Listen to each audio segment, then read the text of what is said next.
going to ask to call the meeting to order. And if you can't hear me, then you won't be able to hear any of the delegations. Crack your gavel, come on, gavel. Around behind your computer. Where is it? Order! Shut up! Well, that worked better than this. Thank you. Just one quick thing. For anybody that hasn't been to council here, the proceedings tonight are being videotaped. Eastlink does all of our council meetings. You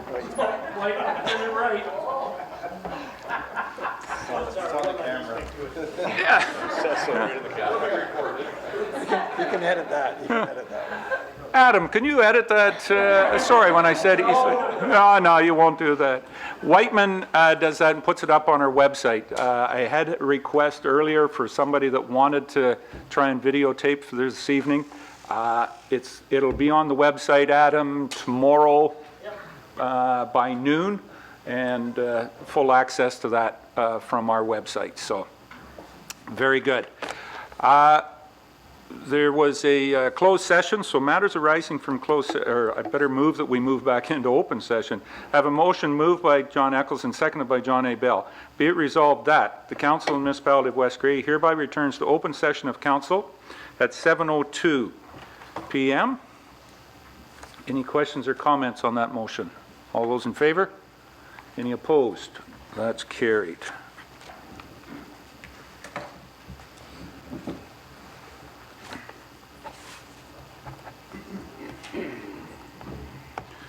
There you are, Mark.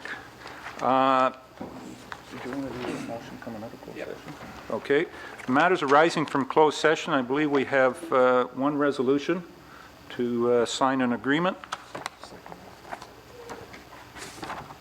No, this one. So I have a motion moved by John Eccles and seconded by Don B. Marshall. Be it resolved that the Council of the Municipality of West Grey hereby authorizes the Mayor and Clerk to sign a lease agreement for the municipal property described as 545 George Street, Durham, as discussed in closed session of Council. Is there any questions or comments? Sorry, that probably should be as amended. Yes. Yeah, lease agreement as amended.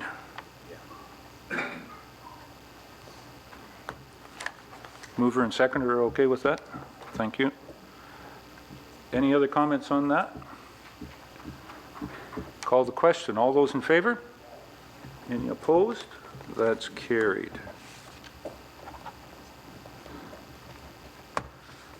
Okay, Mark.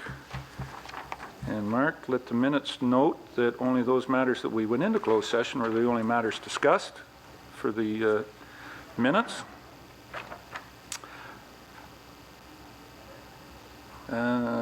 Public information meetings, we have none tonight.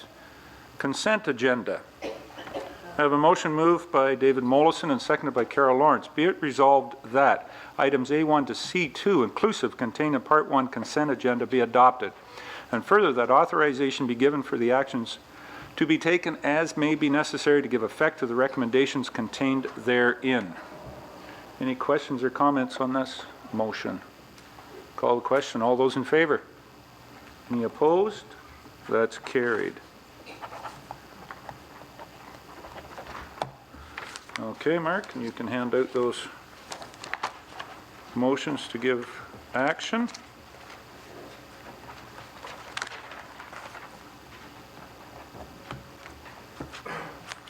All right. And just for information out there, Councillor Rapke sends his regrets this evening. He has work commitments and is traveling, I believe. I don't think it's outside the province, but it's not within getting distance here tonight, so he sends his regrets. So that's it for consent agenda. I believe that moves us down to communications from Mayor and Council. Is there any council members have any communications that they'd like to share with us? Councillor Thompson. Yeah, just two items. This Sunday at 2 p.m. is the Decoration Day at the Durham Cemetery, and everyone's welcome. And on June the 4th, I attended the Tim Hortons for the kids' day camp and spent 2 hours washing windshields and 3 hours cooking hot dogs, and it was very successful throughout the province and throughout Canada, I guess, with the Tim Hortons program, and over 17,000 children will be attending summer camp this year, so it was worthwhile. And I got back into the old days in the 70s when I cleaned windshields, so it was kind of nice working with my old boss at that time. So, Being a retiree, 5 hours, you were able to handle that, were you? Sorry, Councillor Lawrence. Thank you, Mr. Mayor. Just to let you know, the Ellenwood Community Centre held a fundraising barbecue on Saturday at John Grant's in Independent in Hanover. And our mayor was there again this year. And just, I'll tell you, as far as PR goes, he's the greatest guy. You need some promotion. And I must say, it's certainly good on John Grant's part. Apparently every Saturday he has a barbecue for some organization. So it was well attended, and I hear from the mayor that we actually ran out of food. So I did the morning shift and he was there in the afternoon. But also Newstead, just to let you know, Sunday, June the 29th, 4 to 7 will be the annual Strawberry Supper at the Newstead Community Hall, sponsored by the Newstead Recreation Committee. And at 8 in Normanby, the Family Ball Tournament will run this year. It's in August. I believe there's some bylaw or something coming through today. But it was in question, but yes, it is going to run. So. Very good. Anything else? Bev? Councillor Cutting. Yeah, on Wednesday, June 18th this week is the ERT final day for listening to final submissions. Starts at 10 o'clock in the morning at the community center. Okay, thank you. Anything else? June 28th, West Grey Durham Lions, of course, are having their Durham Loves Canada Day celebrations down at the Ball Diamonds. This year is a little bit different, where an added feature, they're putting on a chicken barbecue up at the arena, at the community hall there. If anybody's looking for tickets to this is the PR part you were talking about, wasn't it, promoting? There are tickets going quite fast, half chicken dinner or a quarter chicken dinner, $15. I think children are $8, and quarter chicken is $15, and the half chicken is at $20 to offset some of the costs of putting the festival on. There's a number of singers are going to be there. And of course, the big thing, entertainment supplied, kids programs, climbing wall. I do believe there is a refreshment area down on one of the Ball Diamonds there, and a number of other games and everything. And of course, then the final big thing is the fireworks at dusk. And one of the more spectacular fireworks you'll see in the area. Well, unless you're at an ERT hearing, right, Leonard? Yeah, okay. Anything else? Seeing none, then we'll go down. We have two delegations this evening, and the first one was Maria Del Melo from How Green Is This? I believe Maria requested the delegation, but speaking today, Leonard Vandenbosch and Susan Tweeney. Thank you. I'm going to turn it over to you, Leonard. The podium is there. The microphone, little button on the side of it. The mic will turn red.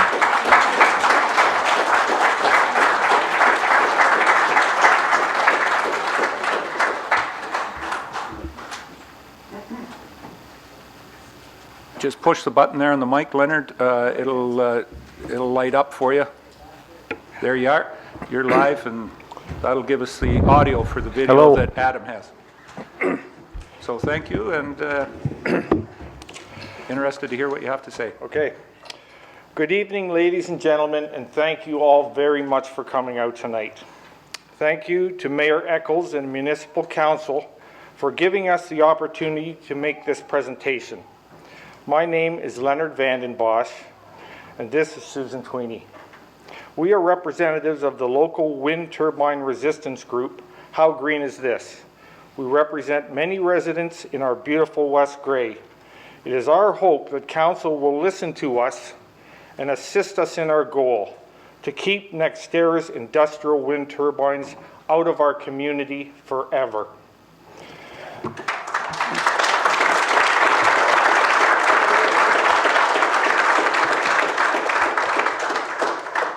First, let me begin by thanking all of you who sit on Council and make difficult decisions for our community.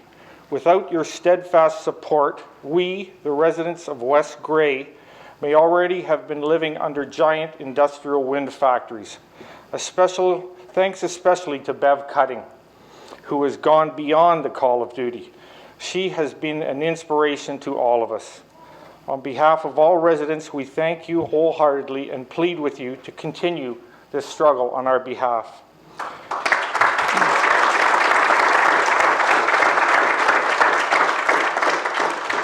I appreciate the applause, but we've got a short period of time. If we're going to applaud after every sentence, we could be here late, so. Okay, I first came to West Grey in 1990 with my father and brother and purchased a 100-acre parcel on the North Line. It was just bare land, but it was unique, wild, and natural. We have a piece of the Saugeen River, a small brook trout stream, clear skies, and magnificent sunsets. I've spent the last 24 years working every spring, summer, and fall weekends making this property beautiful so that one day I can build my retirement home and live in peace with my neighbors. But this is not only my story. This is a story of our community, a community at risk, because in 2009, a wind energy project was initiated for West Grey. This is why, when the Ministry of the Environment approved the installation of 14 monstrous turbines to tower over our quiet neighborhoods, I launched an appeal to stop it. I began this process on my own, but realized I would need a good lawyer to succeed. I hired the lawyer Eric Gillespie to help me with my appeal. Bay Street lawyers aren't cheap. My bill now is over $30,000.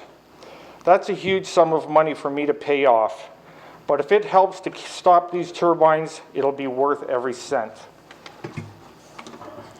When I started having meetings at the old town hall here in Durham, many residents in the community began to rally around me to support our cause. Together, we are working on raising funds to cover our legal bills and prepared to continue our fight.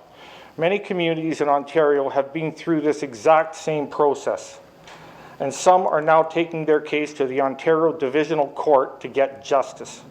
This Wednesday will be the last day of my environmental review tribunal. We know that the fight is not over. We should have the appeal decision by the end of July, and we are preparing for every eventuality. Our grassroots resistance actually began about 5 years ago when some people first heard that 6 landowners had signed contracts with the wind energy company. A small group of opponents banded together. This group had quickly become lay experts on the damage wind turbine projects cause in the community. They researched NextEra and educated themselves on all the facets of wind turbines. They did the legwork for us, and we are grateful for that and for their continuing efforts. Gradually others joined their group, and the community started to become aware. We began learning about negative impacts to wetlands and to our sensitive environment caused by the turbines. We discovered our own endangered species were at risk, such as the red-side dace. We came to know that some people suffer health effects living in close proximity to the turbines. Livestock and wildlife can suffer from the infrasound and stray voltage these turbines create. These are scientifically proven facts. We discovered our own provincial government cared more about bringing in so-called green energy, even though it wastes billions of our tax dollars and takes away the democratic rights of our municipalities. We as a community must ask ourselves what we stand to lose if these turbines go up in West Grey. Our rural way of life will slowly disappear. Our quiet environment, our ability to sleep soundly at night, our endangered species, birds, fish, and plant life will all be impacted. Everything will change for the worse to satisfy the greed of foreign wind turbine executives. All our property values will be reduced, and our rural way of life will never be the same. We must not allow this to happen. We owe this to our children and future generations to protect the rural heritage of West Grey. As you know, the Saugeen River meanders through the project study area and has many cold water streams that feed from the aquifers. These aquifers are the source of drinking water for our communities. Nextera wants to place over 11,000 tons of concrete full of toxic chemicals and heavy metals on top of our drinking water source aquifers and then leave it in the ground forever. These are toxic dump sites. What kind of government would allow this to happen? Nextera tells us not to worry, that everything will be okay. Are we as a community willing to risk poisoning our drinking water? We must say a resounding no to dumping thousands of tons of toxic concrete over our drinking water aquifers. We must protect our water sources and our endangered species. The majority of people are adamant that this project must be stopped permanently in its tracks. Some residents here today were born in West Grey and have been farming the land or working here for generations. Still others have moved from their city properties to enjoy the rural life. People move from the city to enjoy the beautiful landscape, the peacefulness, the dark night sky, and the wildlife. The municipality benefits from this trend. More people moving here means greater tax revenues. A broader tax base will result in improved services for the population and increased prosperity for all. West Grey, with all its natural beauty, is a magnet for tourists, and this brings in welcome revenue sources benefiting the entire community. When people are searching for property or a vacation destination, and they discover that West Grey has been industrialized, they will not come here, and they will not buy property here. Just last week, I spoke to my friend, Matthew Gusenbeck, on the West Back Line. He told me his nephew was looking for a small farm or property to buy around Priceville because it was such a beautiful area. When they found out about the turbines, they decided to find somewhere else to raise their children and build their future, but not in West Grey. This will happen many times over. Families will not buy property where there are turbines. People will move away and West Grey will fall into decline. It is happening now just north of Shelburne. You can see the abandoned homes. Can we really afford to let this happen to our community? The government must be for the people. You have been doing a commendable job fighting this wind project, and we thank you for this. We must continue to do everything we can to protect the community we love and our rural heritage.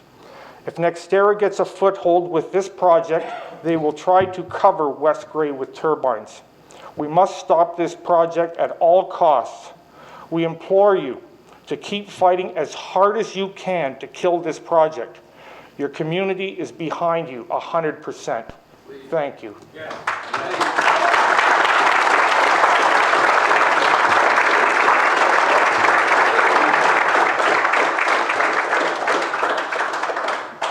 Like Leonard, I too chose West Grey to retire in one day.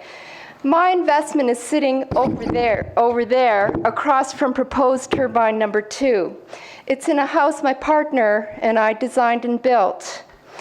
And like Glenn, we put our heart and our soul into it.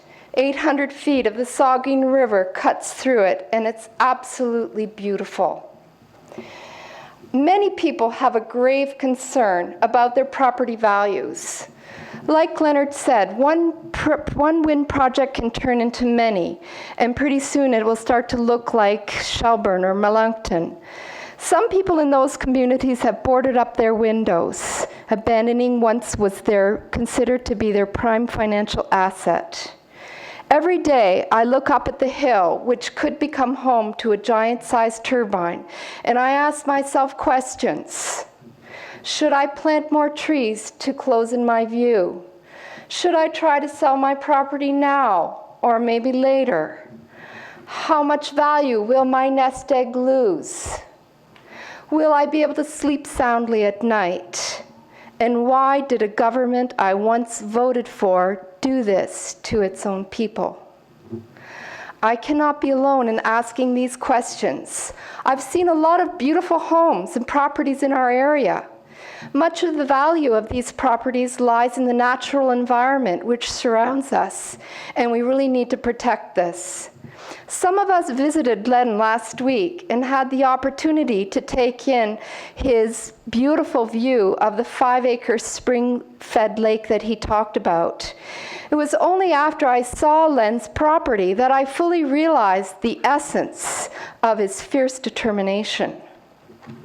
You must go and visit Len, maybe after the Lions thing, on June 28th, because we have a wind sail, and you can visit us there and see Len's lake, and we won't even charge you for the ticket.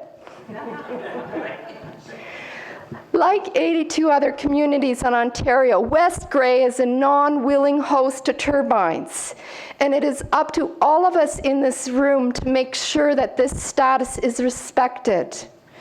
And everyone can help with this. I speak to you tonight as a newcomer. I regret I must have been snoozing because in 2010, when we built our house, I didn't even know that the wind turbines were coming.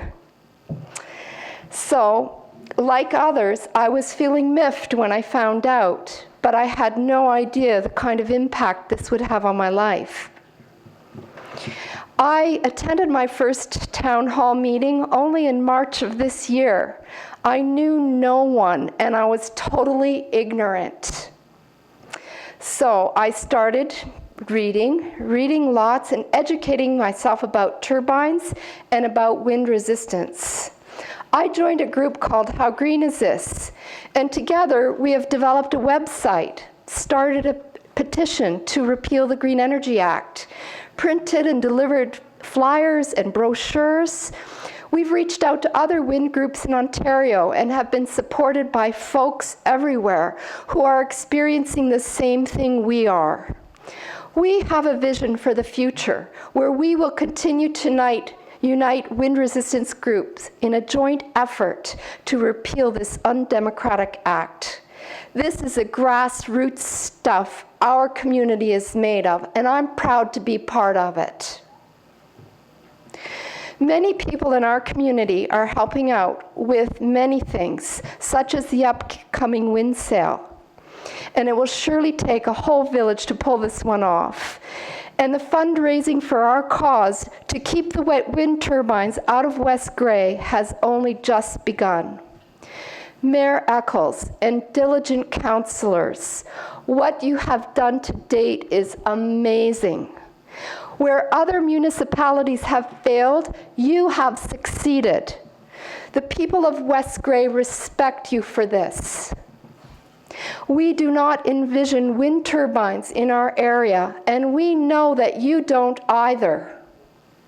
We are here today to ensure that you solidly know our position on this.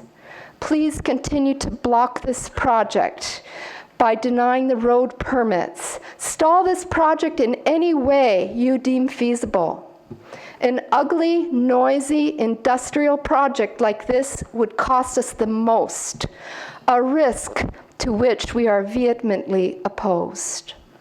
The vast majority of West Grey is united on this front. We hear it in the streets, in the shops, and via email. We ask you to continue working for the people. To Len, I say, thank you, Len. Because, Len, you had the courage to step up to the plate and start the appeal. You didn't even know how you would do it or how much it would cost. You were courageous, even in the face of a wicked learning curve. Without the launch of the appeal, who knows where we would be now? Len, we are grateful to you for your efforts.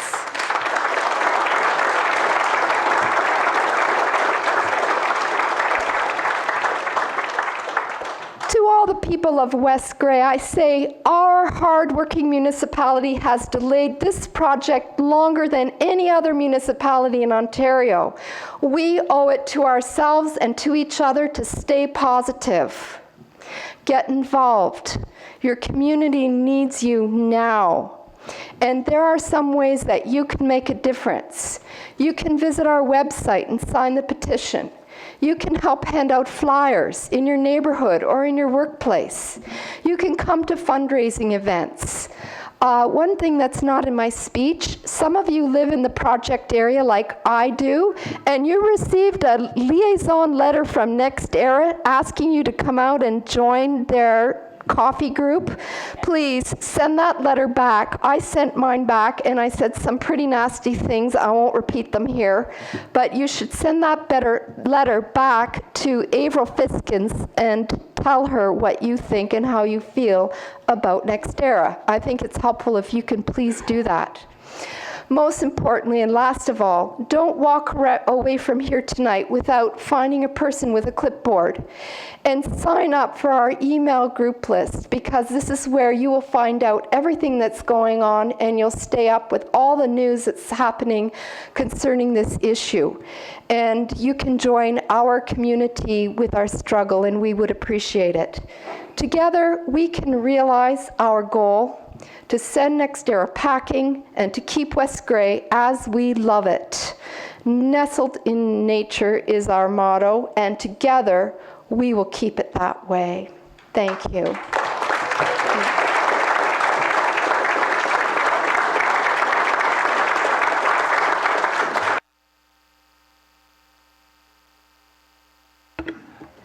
Thank you, Susan and Leonard. Are there any questions or comments from councillors? I think it was pretty clear, your statements. I thank you very much for that. Sorry, Mr. Thompson didn't get something clear. Go ahead, Rob. Could you provide us with some information on your sale that's occurring on the 28th, the location and so on? Yes, I'd be happy to. Is that okay? So the green number is 344583, North Line. It's called Wind Sale. And it's a giant community yard sale and a silent auction and don't forget the bake sale. We're raising money for the legal bill, and we have had a tremendous outpouring of support with things and services, all kinds of things to sell and auction off, and it's on Lens Lake. Anything else? It's starting at 9 o'clock in the morning and ending at 4. And there's a 50-50 draw. You can purchase a ticket if you like. Out in the lobby, we're going to sell the tickets just in the community. And we're drawing for that at 3 o'clock on the day of the wind sale. Good job. That's it? Is that all? Okay, Thank you. Thanks for the question.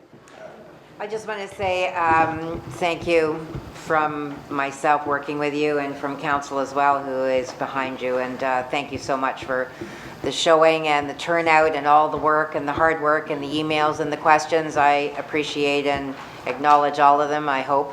Somebody I've probably forgotten somewhere, but and we're just pleased to know that we're going down the right road with the community behind us, and that's really important. Totally. I just wanted to mention too, though, that if there are any other donations that people can't make it to the wind sale or whatever, they can donate at the Saugeen Credit Union under the East Durham Wind Project. There is an account set up there, and it is a nonprofit, of course. And it's you can donate there to help with fund the bills as well for the ERT. Thank you. Yeah, that's a great point. Thanks. Okay. Thank you very much, Susan and Len. There was one other thing. I mean, there was a question when the ERT started as to why the municipality was not more involved, I guess, and looking for party status. We, at that point in time, were also fighting, and you know, it's a little difficult to fight too many fronts, and I thank you for taking on the ERT and to Bev for kind of representing the municipality there in a participant status. The reason was that Nextera had been taken the municipality to a divisional court for a review. That, and we were preparing ourselves for that in the best way we could. A company, a legal firm by the name of Russell Christie represented us. A gentleman by the name of Ed Velblum has been working with us in that. That hearing was held in Toronto in front of 3 judges on Friday.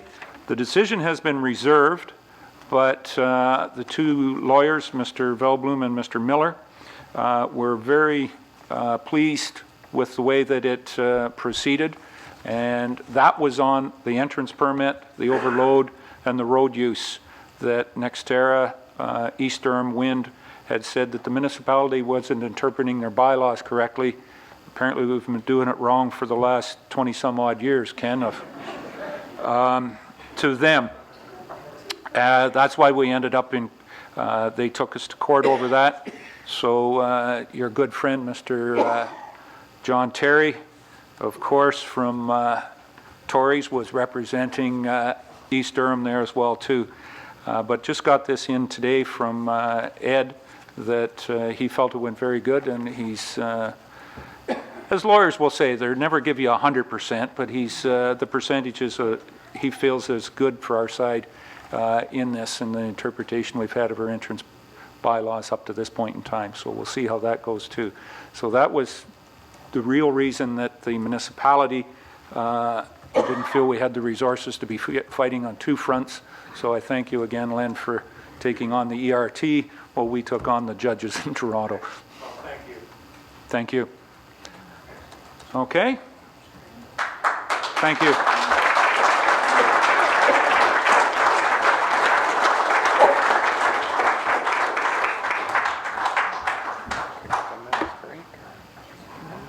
That is that for that delegation. Now we have another delegation coming up. Is everybody going to stay for the next delegation and the rest of council? I didn't think so. It's a public meeting. You're very much welcome to stay. If we are going to, if we are going to have a bit of an exit, we'll take a few minutes while people decide whether they're going to stay or go.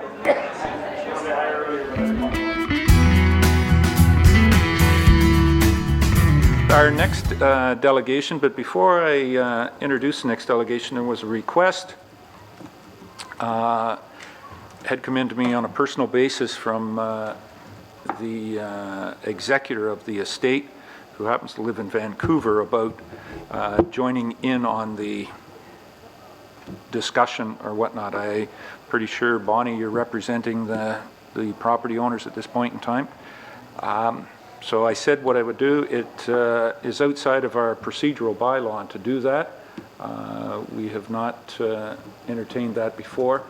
We make every aspect of arrangements for different council meetings and whatnot to put on delegations to meet their time constraints and whatnot, but we haven't got to that presentation from Skyping or from a cell phone or a phone-in delegation. So I said I would ask council to see what the opinion was, whether we do that. The other part of it is we're very limited on how we could do that for a meeting here tonight. So any comments, questions on that? My direction would be that we stay with the policy and the procedural bylaw, which states, in person, and we would accept written comments. We certainly do have a written comment from Tammy. Tammy Peacock was the one that wanted that. So if there is no comments, I will make the ruling then that we will stay with the procedural bylaw and go without the IT performance. Ms. Hutchinson, Bonnie is with us. Bonnie represents HomeLife, Bayside Realty in Owen Sound. We have a concern, and she has a concern with property in Bentic, formerly known as the Edgewater Store. So Bonnie, do you want to give us? I'd ask you to go to the podium. Of course, we're being recorded by Wightman. The microphone is there, and just push down on the one button there, and it will light up. Yep, and if you have documents for us to hand out, that'd be great.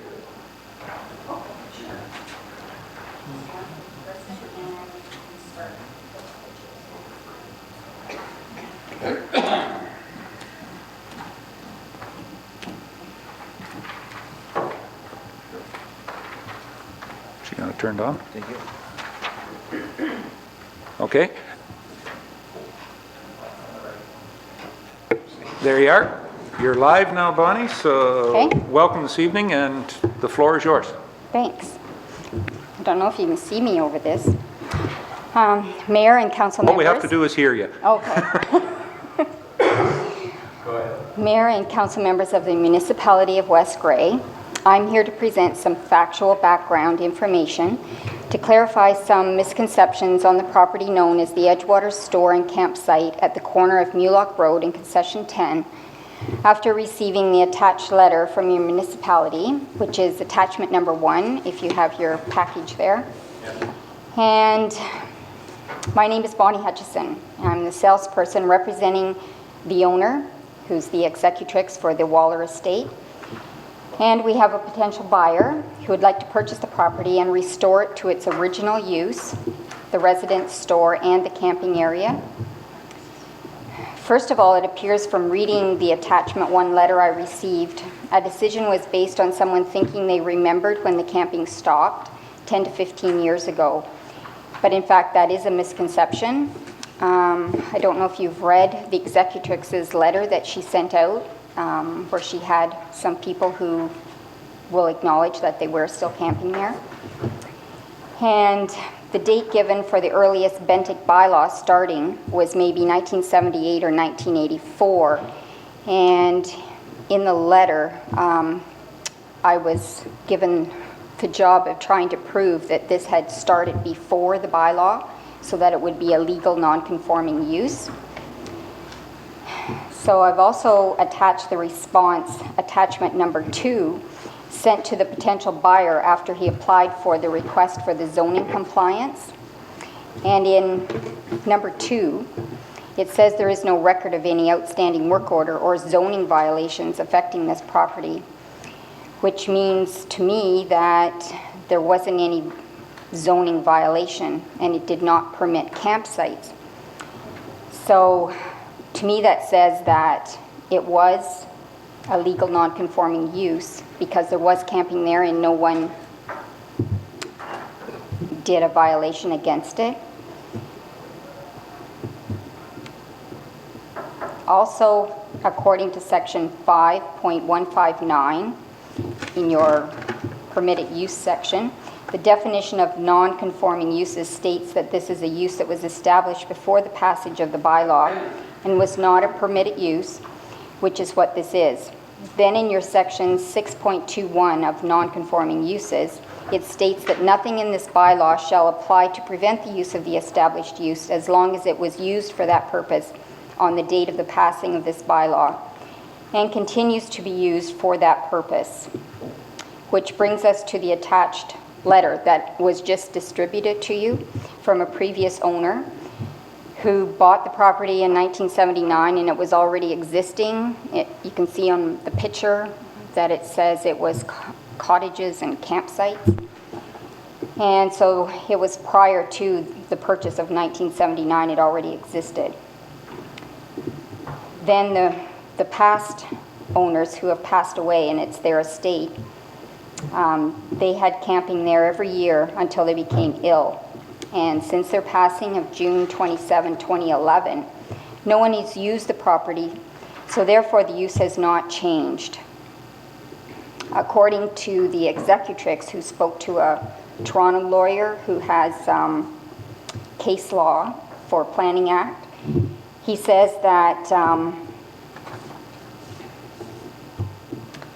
the Planning Act law states that if a use of a property has not changed, even after a period of time of being vacant, then it remains with that use until the use is changed, as long as the intent has been clearly demonstrated to continue, which is what they're doing. They're trying to sell it as a camping area. A time period lapsed because of the death of the owners, and time needed for the will, probate, and then to sell the property. So the use has not changed. It just hasn't been able to continue.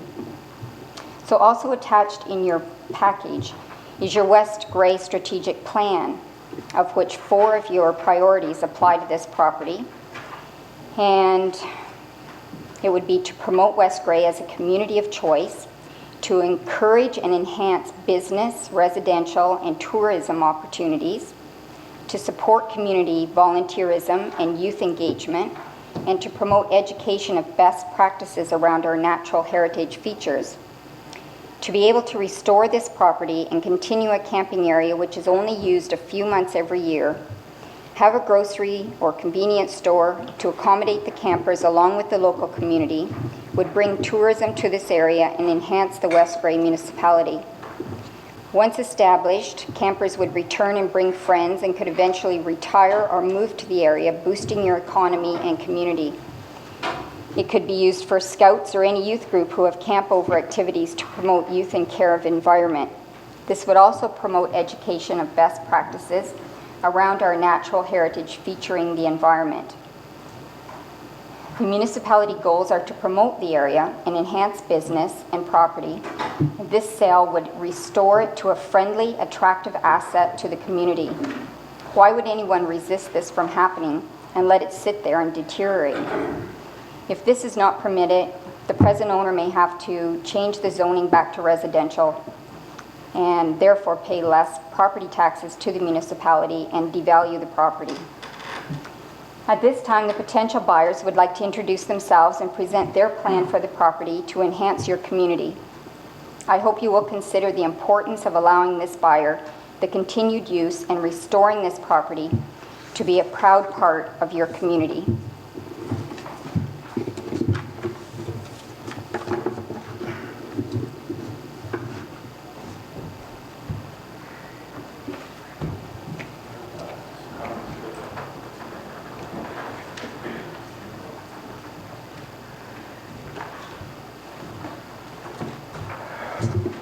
Good evening. I'd like to thank the council for giving me the time to introduce ourselves and be heard regarding the use of the property at 178814 Mulock Road.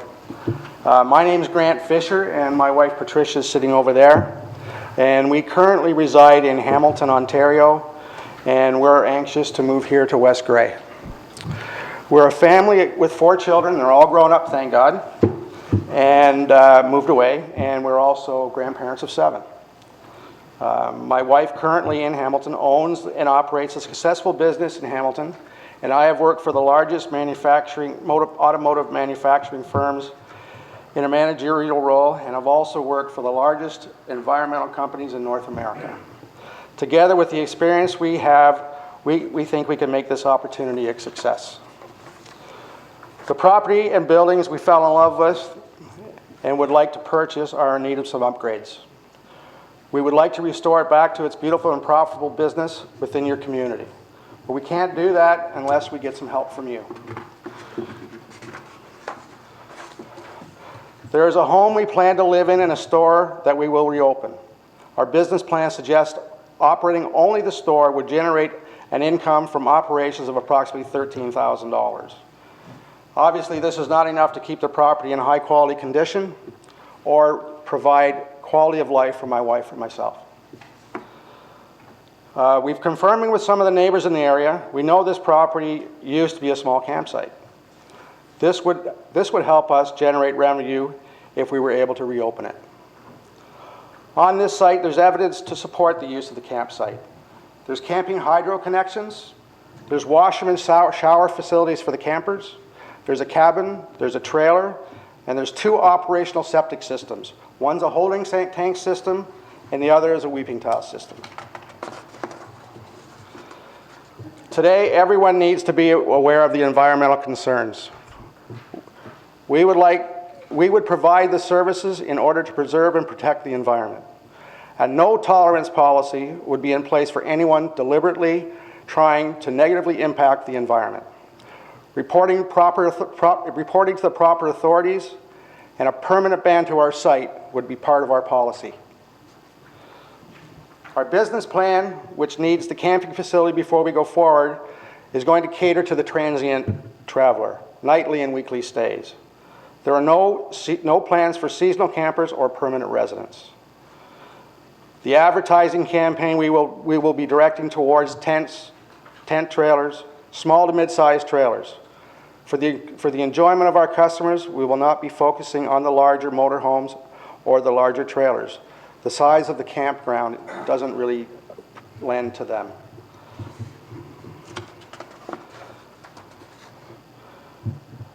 We are here because we want to be a contributing part of your community. Our hope here today at this meeting, you the council, grandfather or continue the legal non-conforming use of the campsite. On the West Grey Chamber of Commerce website, there is a statement. West Grey is a great place to work, live, and play. It's a great statement, and we need to let people know. Once we're ready to open, we are not just going to sit around in hopes that customers find us. We plan to advertise websites, Google ads, Facebook ads, Twitter ads, newspaper ads, radio spots, and camping associations. The advertising plan is not only to let people know where our campsite is, but to know where West Grey is. We would welcome the opportunity to display the West Grey logo, provide information and community happenings. If other businesses want to jump on board with us, we would welcome that too. We need a team effort to make the statement an even greater reality. West Grey is a great place to work, live, and play. I believe that my wife and I are honest, good, hardworking people. We need your help in improving that to you by you making the right decision today and allow our request. Give us the opportunity to rejuvenate the Mulock site. We need your support to succeed. Thank you very much. Thank you, Mr. Fisher. Yes, sir. This time, would you entertain any questions, Bonnie and or Grant, or Patricia even? Sure. Any councillors have any questions or comments on the situation? There is some time sensitivity to this. You can probably move it. I don't know whether there's any significance in that the closing date is on June 27th, the 3 years since Rick passed away. It was one of the things that just caught me.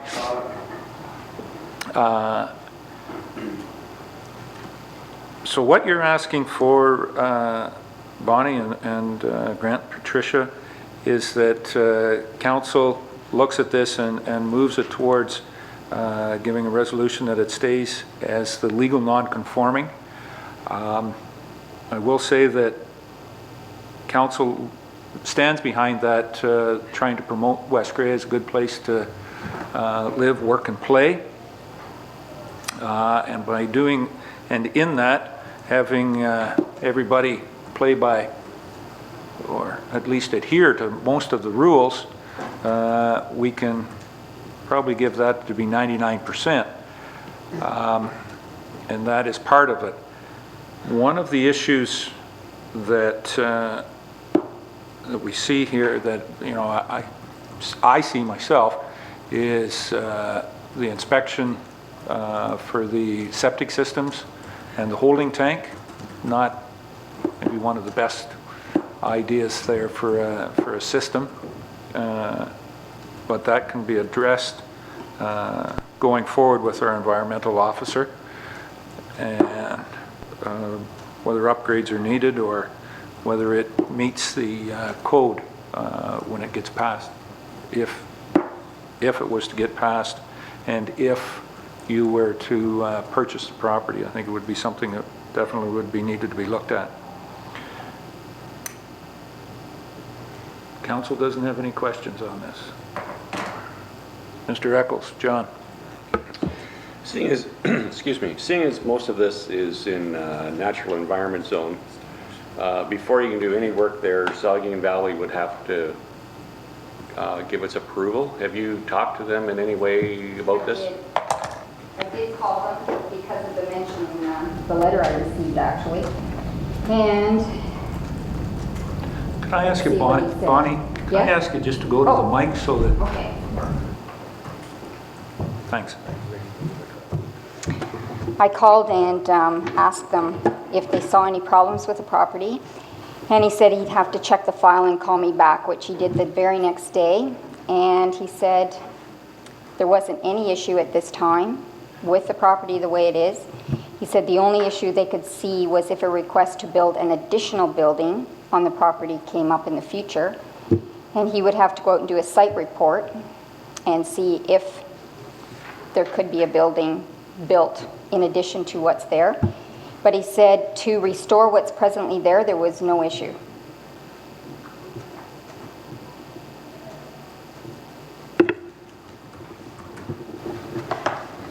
Well, you got that puzzled look. You might as well ask the question. I don't know what it is, but go ahead, John. That's in regard to any of the buildings, but Saugeen Valley states that any work done in a natural environment zone has to be permitted. Permitted.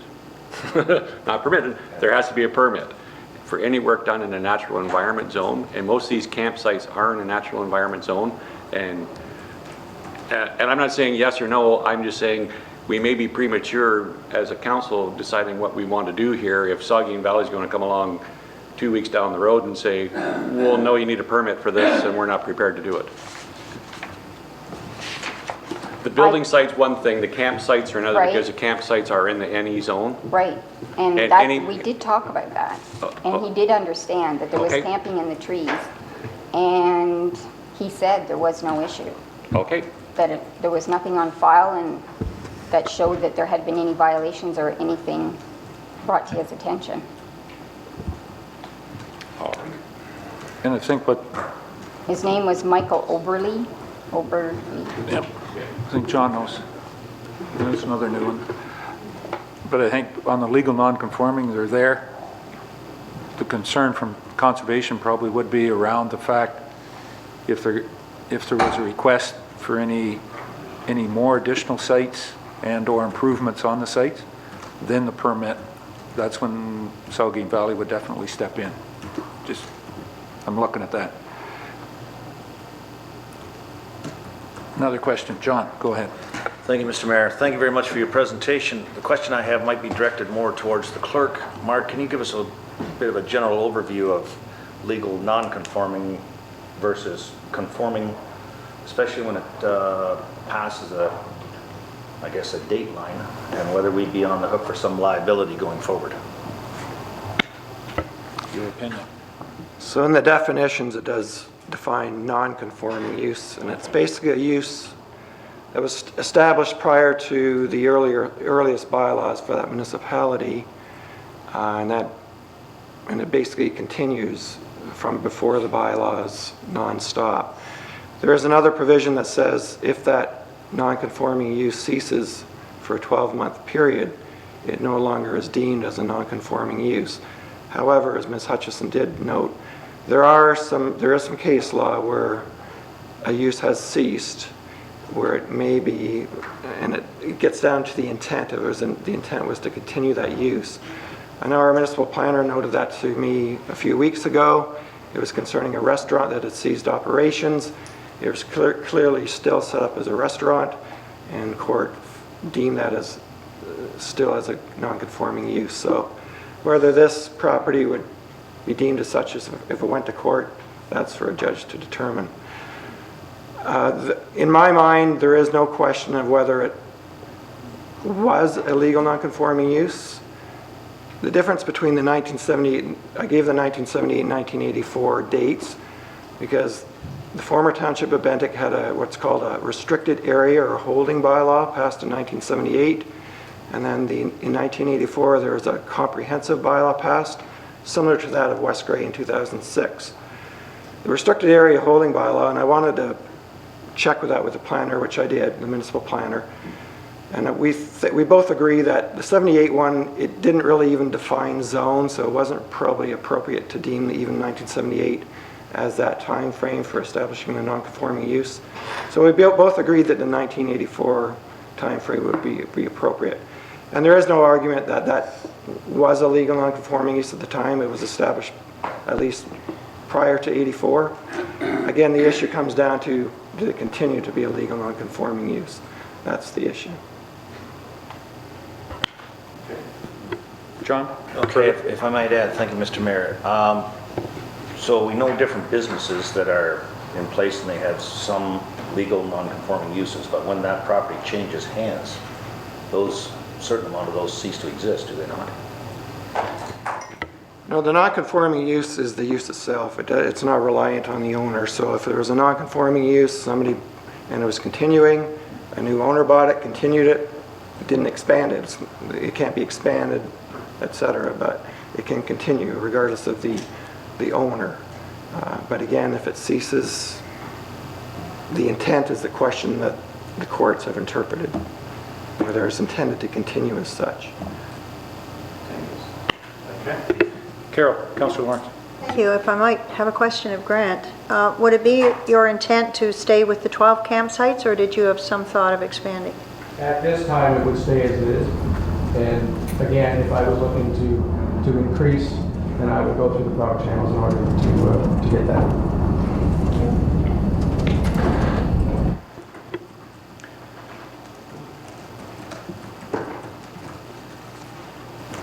I guess that's where I have, being somewhat knowledgeable of the store.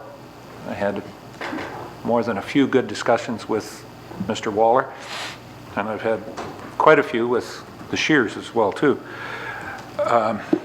Most of that on political differences, but we won't get into that.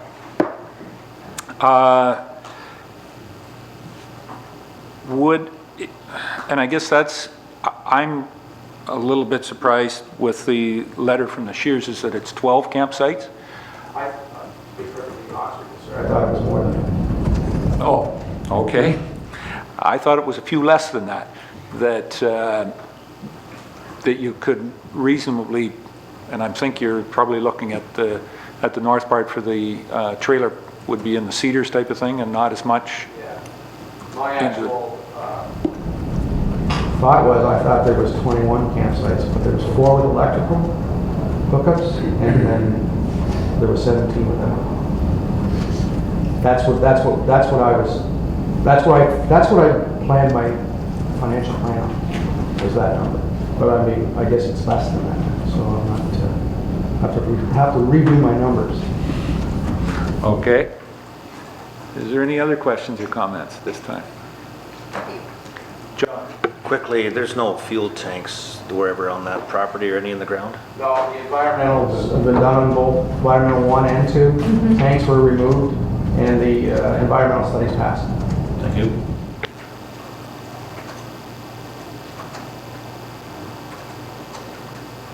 Bev? Councillor Cutting? So if we say that, we'll go ahead and leave it as a non-conforming campground, does that place any kind of restrictions as far as what has to be looked at, like by Les and people like that? Do we have authority then to send in to make sure that the septic systems are correct, et cetera, for 12 or 15 or 21 or however many campsites there are? I mean, that's one of the issues is, can it be inspected under the conditions of being sort of continue legal non-conforming? Can it be inspected and be properly addressed for. Go ahead, Mark. I think the environmental health officer also as a property standards officer and a bylaw enforcement officer has some authority under law to conduct site visits and to order remedial action be taken if there are issues or suspected issues that may impact the environment, or and that could be confirmed upon discussion with Mr. McKinnon as well, if council wanted that done. Further, Bev? No, turn it on if you're going to say more. Go ahead. Maybe just for your information, then if that's the case, maybe you should have the environmental inspector go out and take a look at it, because if it's a holding tank, etc., it doesn't sound to me like it's going to be, I'm just saying, might be a good idea to have an inspection done. Well, I think the holding tank certainly was that the cabin or the building to the north where there was washroom and shower facilities for the campers. Right. The store and the residence has the traditional tank and weeping bed. Now, is there room there for a second system of that nature? I'm not sure. Is there, holding tanks in some other areas for recreational purposes? There's probably an expert sitting on this. Oh, maybe I'm using the word wrong on expert. There's probably an individual on this side of the table that can give you an idea of how many are out there. Not indicating anybody in particular, but He wants to speak. he does want to speak. He's got his mic on. Don, I finally goaded you into talking. Yeah, I'll say that environmentally, not economically, but environmentally, the holding tank is probably a better system out there than the septic weeping bed. Because the weeping bed, all you're doing is weeping all the water into the ground, into the creek. The holding tank's going to hold the effluent water and be trucked away. And is that then now,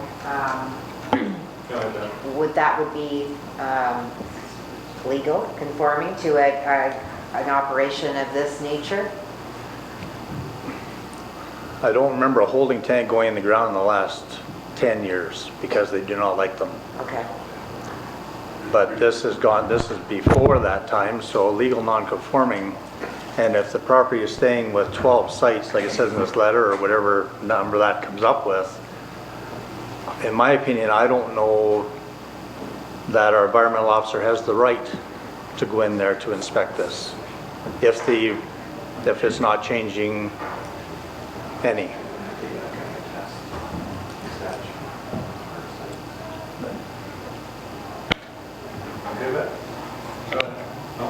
I'm good, that's all.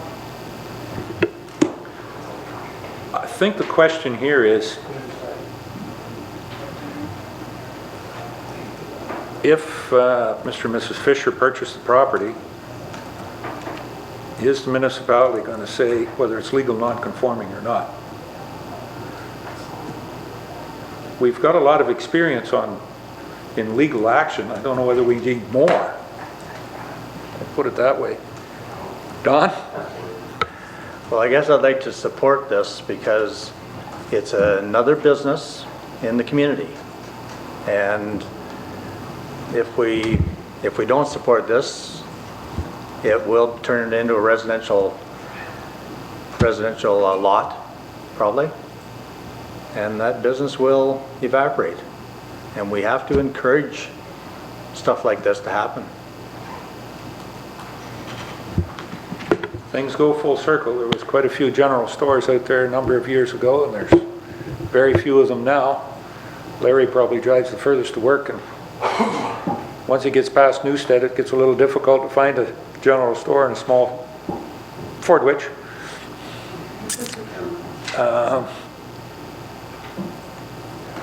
Amberley, I was there this weekend. Yeah, you can find them, but it's... oh, okay. Now we're getting way out of Grey County now, guys. It looks like there's 12 sites. Councilor Deputy Mayor Bell, John. So to make this move along here, what do we need? A resolution to not challenge the validity of the non-compliance? I would say that it'd be direction that council, if you want to go that way, the wording would be that in the minutes, recognizes Edgewater Store as a legal non-conforming use, Edgewater Store and Campground, as a legal non-conforming use with 12 campsites, as it has been since 1979, apparently, according to Izzy Shears. Okay. Isn't Frank? Yep. I can make that motion. Well, as I said, I think it would be more by direction because it would be, Consensus, okay. you know, I think Don is consenting, you know, said that he'd like to see it happen. Basically, it's whether we want to take legal action on this and say that it's not a legal conforming, it's just recognizing that it is legal conforming and that the use continues with the 12 sites as we've recognized it. And Mark will do a compliance letter or a noted letter to that. And I guess give it to Bonnie, and Grant and Patricia will make up their mind by the 27th of June. Council got okay with that? John, you've got a look on your face of question. Councillor Eccles. I still have concerns that we may not be the only authority here that wants to weigh in on this.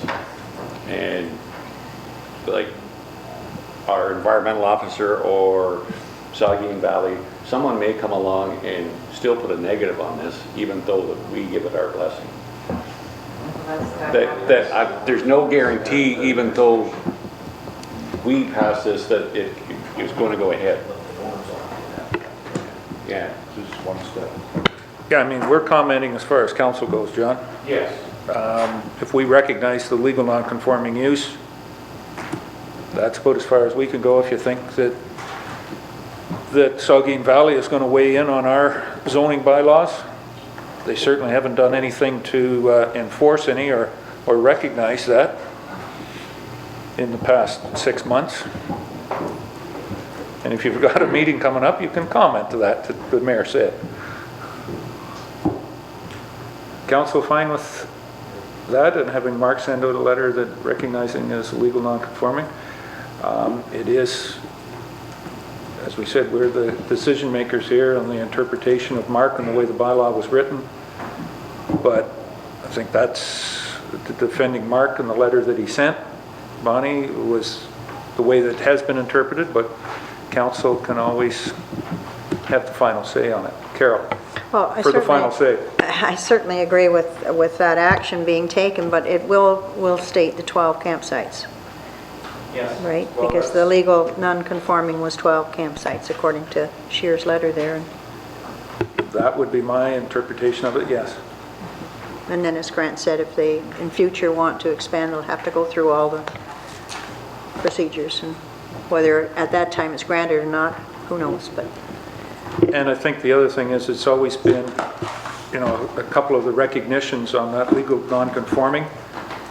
It's basically May 2-4 to Thanksgiving. There'd be no campers stored there on a permanent basis, as maybe 2 of them have been for the last couple of years. There's a fifth wheel that sits there right now. I don't know who owned it, but it's sitting on the property. I don't know how long it's been there. What about the other one? That's a cabin. No. I did not see another. No, there isn't another one there. Oh, okay. All right. Maybe there was at one time, but there isn't one now. Not since I've been there. All right. It's sitting on the south corner. The other one's sitting on the south South corner. Okay. All right. So we've got it that there's 12 campsites, you know, with the understanding that it's a seasonal, no overwintering, that type of thing. And that Mark will get you a letter, Bonnie, probably tomorrow. Yeah, I Can can give give it it to Tammy, Bonnie, and Brett. Yep. Okay. Any other questions or comments? Well, I hope it's welcome to West Grey, and look forward to it. Okay. Thank you, Bonnie.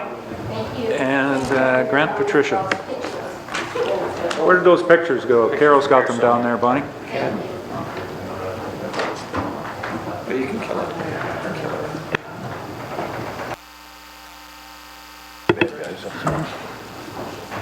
Yep. Okay. If I'm not mistaken, that brings us down now to committee reports. And Carrie, Treasurer's report, is always first on the list of directors. Start off with the best and then work down. Isn't that your motto, Carrie?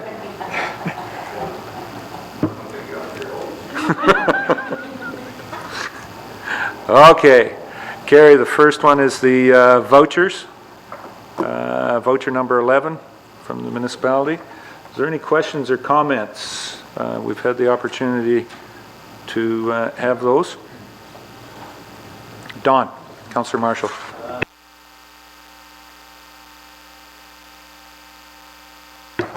Which? Page 5.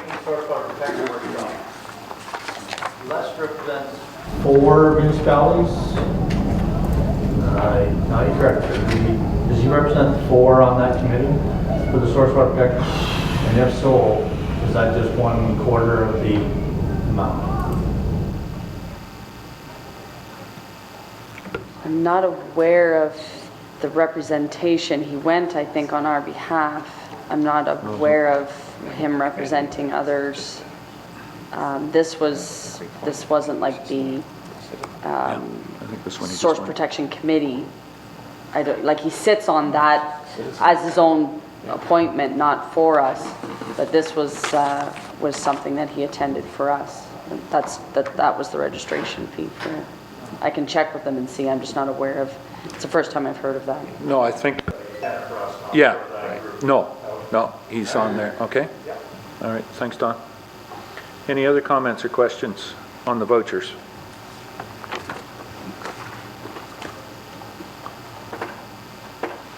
Okay. Oops, I better get the right motion. I have a motion moved by Rob Thompson and a second by John A. Bell. Be it resolved that the Director of Finance Treasurer be authorized to pay the accounts presented as voucher number 11, 2014 of the Municipality of West Grey in the amount of $573,161.21. Is there any questions or comments on the motion? Call the question. All those in favor? Any opposed? That is carried.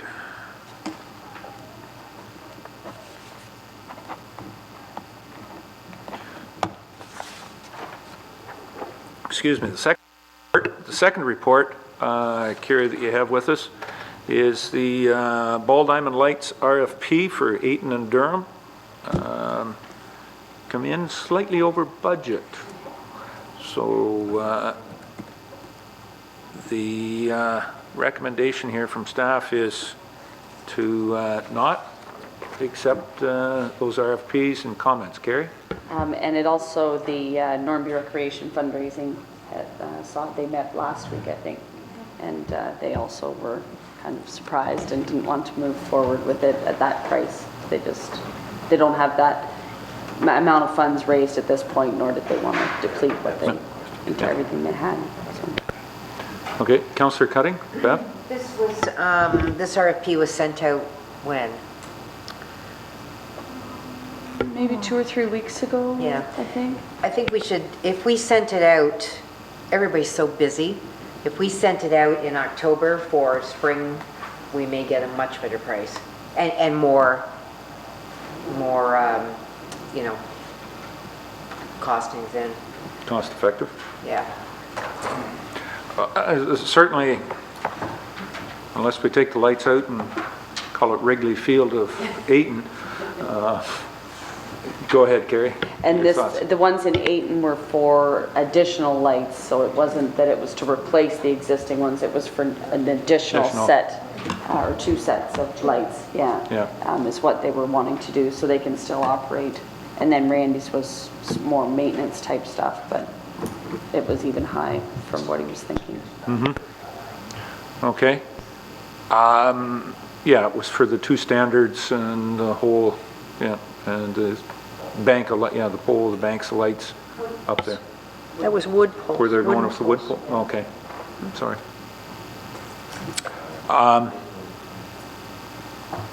We're not, we can still run the ball tournament in August. Okay. I do have a motion here.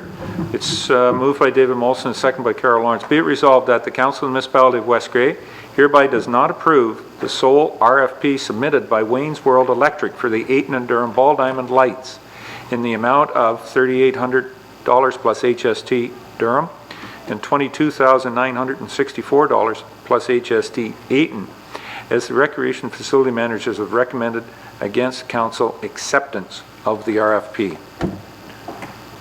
Any questions or comments on the motion?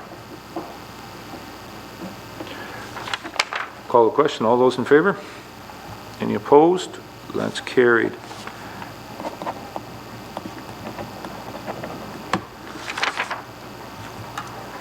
So we'll see that probably maybe a different RFP or something coming up in next year's budget, then that'll be a surplus. Anything else, Carrie? Any other questions of Carrie at this point in time? Before Carrie runs off someplace to play ball tonight?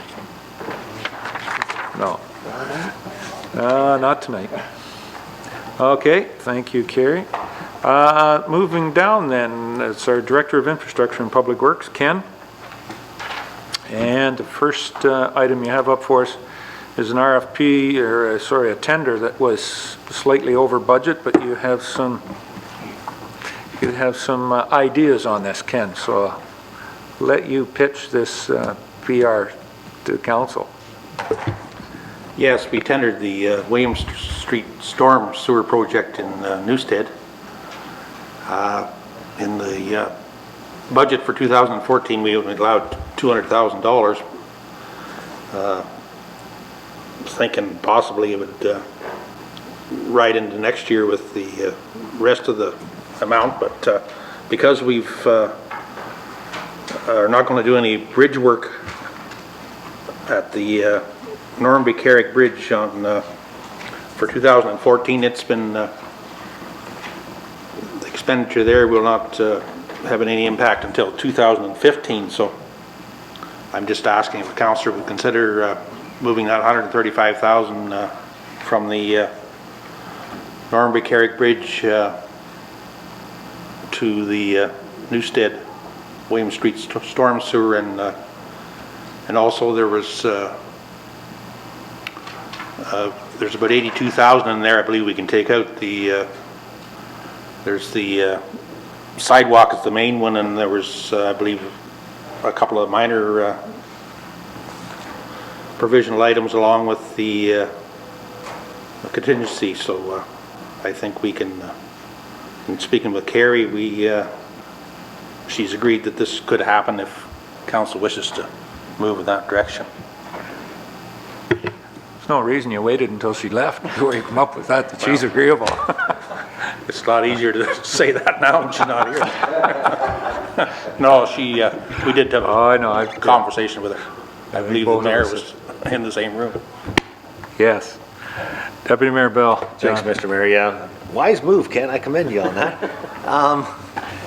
So the idea is to do the sidewalks next year, 2 years down the road, just to clarify that, or?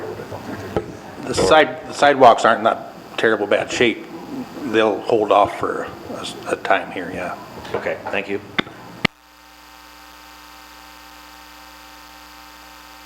I don't know, I think, Mark, it's there's still some of our wind group out here in the parking lot. I don't know whether they're singing as a fundraiser or somebody's birthday party, but anyways, a bit of background music if the mics pick it up, Adam. Okay, any other questions? Don? I guess my first comment is, and I'm just going to relay this to Mark because he's not here. The $200,000 that we put in the budget, was that Rakesh's?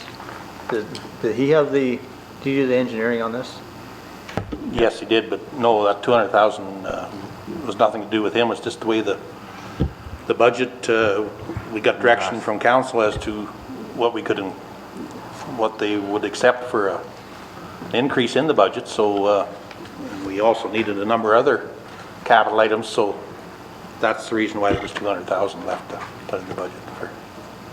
So when Rakesh's, when he came back and he told us what this project was going to cost,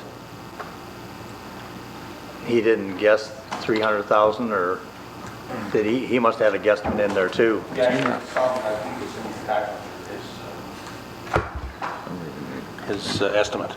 I think it's 436. 436. It's the bottom one on that tender sheet, Don, is the engineering estimate.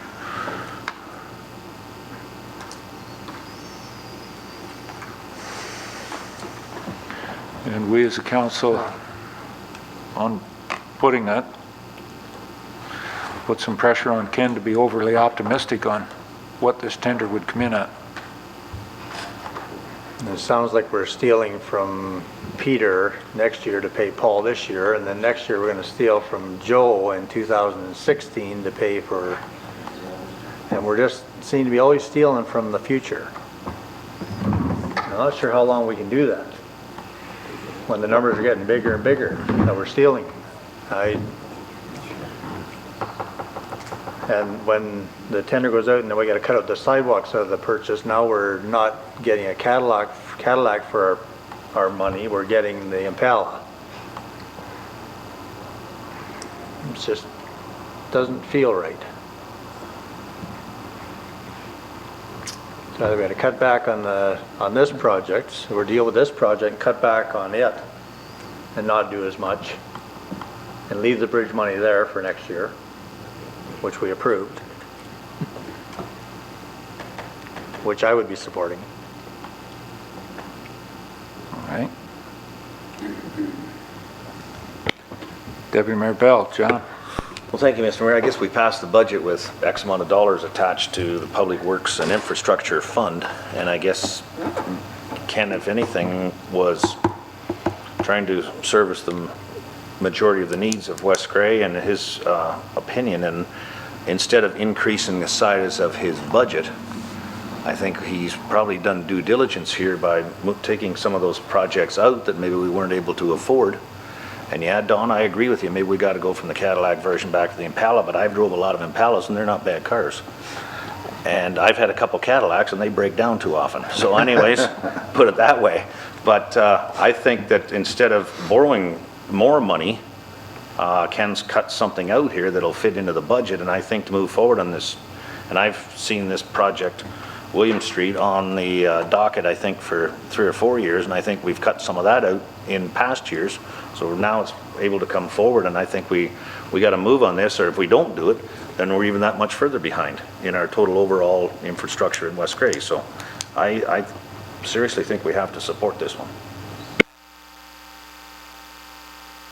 Councillor Lawrence. Carol? Well, I agree with what the Deputy Mayor is saying, and we do have to do something. We're starting at William. I mean, there's a couple of others, Adam and Barbara, I think, are in terrible shape over there. Probably worse than William, but I know that's where the runoff comes first from the farm next to it. So I would say we have the money in the budget, then we do it, and we'll have to look at that bridge, I guess, in 2015, Ken. But so be it. That's, I would certainly support that. Okay, any other comments before I introduce? Don, go ahead. Yeah, I guess if this was going to be supported, then I'd go to page 3 or 4 or whatever in the tenders, that SMRS is only less than $13,000 more, and they're going to finish in 5 weeks instead of 10.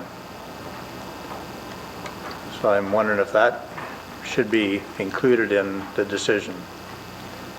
If the people of Newstead aren't going to be driving around in construction for another 5 weeks through the summer.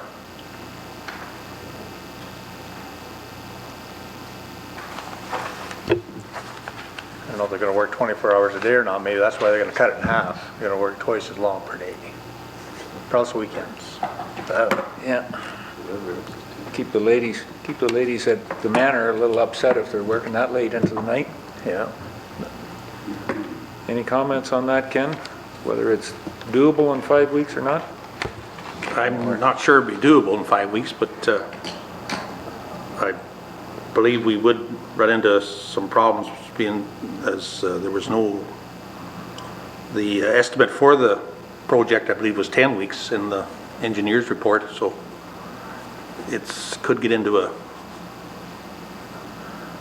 legal situation here, I think, if we move up to the second lowest tender when we didn't specify it'd be done in 5 weeks. But it was estimated to be a 10-week project. I don't think we have to accept any lowest tender, and we can put a line in there that for every day that the project's not done after 5 weeks, that the fine is $10,000. A little late on doing that now after the tender's gone out. That would have to be in the tender, Don. Does it? Yes. Yeah. Carol? I just want to ask Ken, when is the construction to begin? And what would the 10-week period be? I think August, September is what Cedar Well's projecting to start if we get the go-ahead here.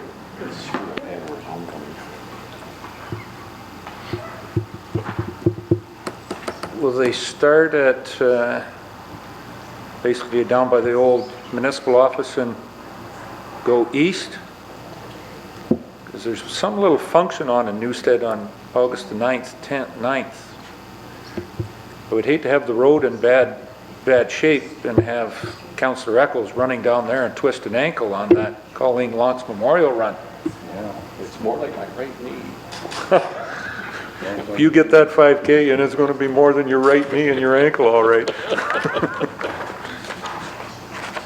That's just something, you know, Ken, if they are going to start that 1st of August, there's 1, 2, they usually use that, well, it's not usually, they do, it's an approved course where they come down to the 2nd Street.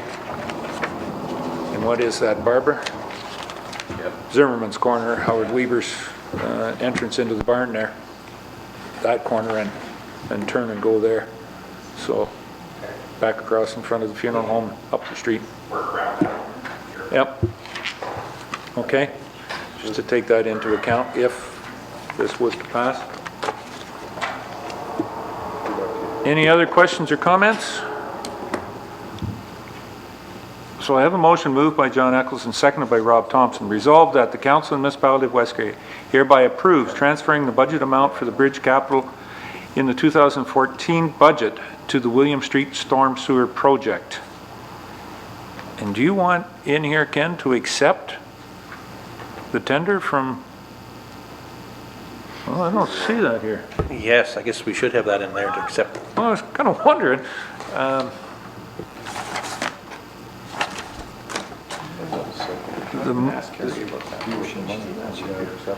Well, it's about transferring the budget, but it's accepting the tender.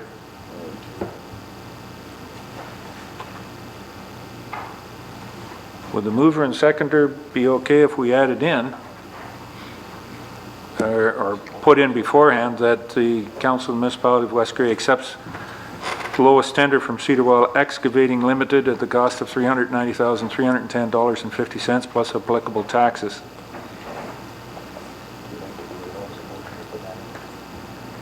Yep. You would fine with that? Mark, I'm going to ask you to, wordsmith that we're accepting the tender and that the transfer of funds be to cover off the overage. Ken? We have deleted some, if it's still agreeable with council, some of those provisional items, so perhaps we should have a more revised figure in there for.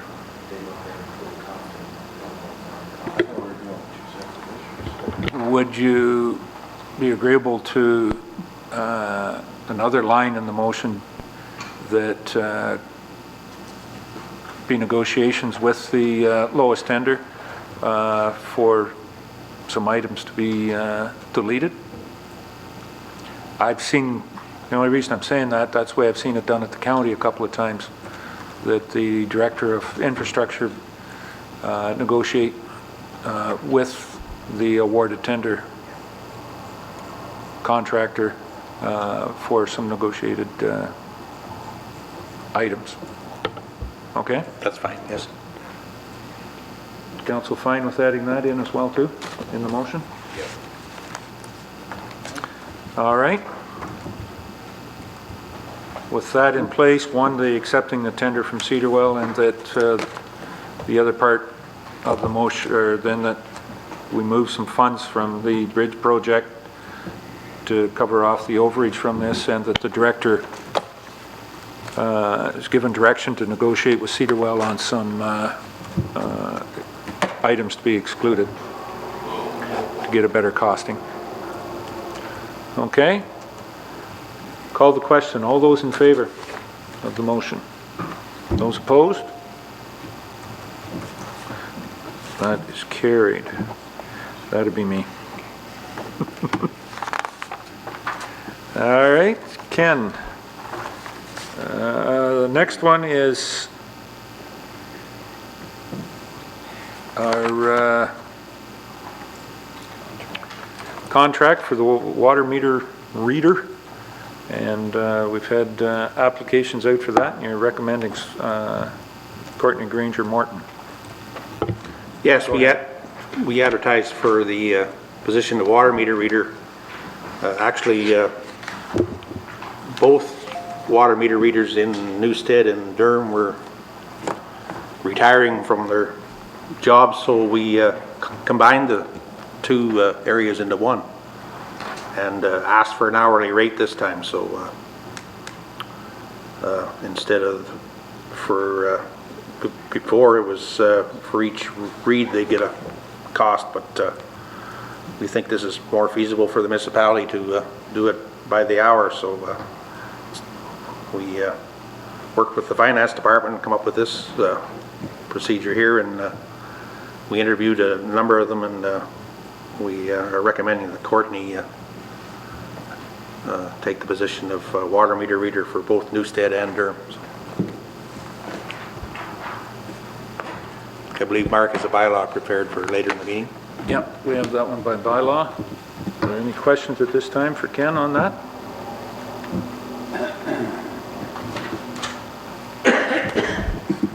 Seeing none, then we'll move along then. Next one's the landfill annual reports and Gamsby Manrose comments on that. Any other questions at this time? Any comments, Ken? Yes, the 5 reports look actually very good. There's some minor work to do. There's I believe a couple of wells to go into Normanby and Bendick and Durham, but they're not, that's not very expensive to put those in. The engineer also commented that he has asked for relief from the Newstead site to monitor it once every 5 years, which will be a benefit if that goes through. And he's also touched on the Glenelg site that down the road that would ask for the same thing. So perhaps if we can get some relief there, it'll certainly help the financial part of it too. Because both of them are not causing any problems with anything that's running off the site. So. Okay, and I do have a motion here, moved by Carol Lawrence and seconded by Bev Cutting. Be it resolved that the Council of the Municipality of West Grey accepts the 2013 annual landfill monitoring reports for the Bentinck, Durham, Normanby, Glenelg, and Newstead landfill sites from Gamsby Manero and Blue Plan Engineering Firm.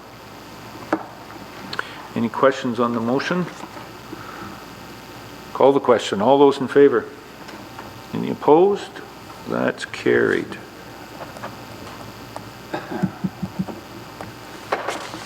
Thank you.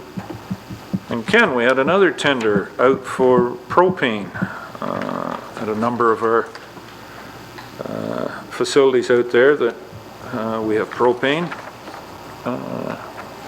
doing some of the heating. There's natural gas isn't available in all areas of West Grey yet. Any comments, Ken? Yes, we called tenders for propane supply, and there was actually 6 submitted prices. We asked for the cost over the Sarnia daily gate rack price, and the lowest tender came from Sparling's Propane, and they've also indicated on their tender there'd be no extra cost for fuel delivery, tank rental, or tank installation, which is sometimes get added up too, so they'll agreed to do the transactions by the 1st of August, so. But, that's a very good price, 7.6 cents over the rack price. Yeah. Excellent. Questions? Deputy Mayor Bell. John. Thanks, Mr. Mayor. Ken, cheaper than before, last tender? It was 5 cents from Superior back, but 4 years ago, but, yeah. Any other questions or comments? Was there a delivery charge from Superior, though? I believe there was a tank rental charge, yes. Yeah, we had tank rentals from them, so it may be pretty close to the same weighted theory. Okay, there's no other questions on. I have a motion moved by Rob Thompson, second by John Eccles. Be it resolved that the Council of the Corporation of the Municipality of West Grey accepts the lowest tender from Sparling's Propane to supply propane to various locations in West Grey as per tender at a cost of 7.6 cents per litre over the Sarnia daily gate price, and no extra cost for fuel delivery, tank rental, or tank installation costs. The tender is for a 2-year period with the option to renew for 2 additional 1-year periods at West Grey's discretion. Any comments or questions on the motion? Call the question. All those in favor? Any opposed? That's carried.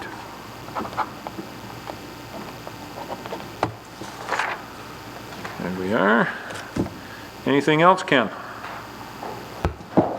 We had the contractor in to do the sign reflectivity this past week, or week and a half, and that's completed, and they've have all the signs on GPS now. We can, and we have the software system here. We can look up. There was, I believe, 11 stop signs that didn't pass, and there was a number of the speed signs that are not high intensity, but we'll get the stop signs certainly cleaned up here right away, and we can work on the others as the days go by. They're not a big ticket item.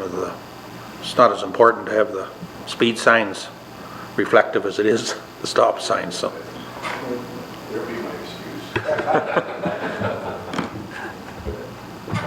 Yes, it's the stop signs we want to have the public pay more attention to, and I just heard from a former police officer, it seems that they pay more attention to the stop signs than they do the speed signs. Speed signs are a big ticket item too.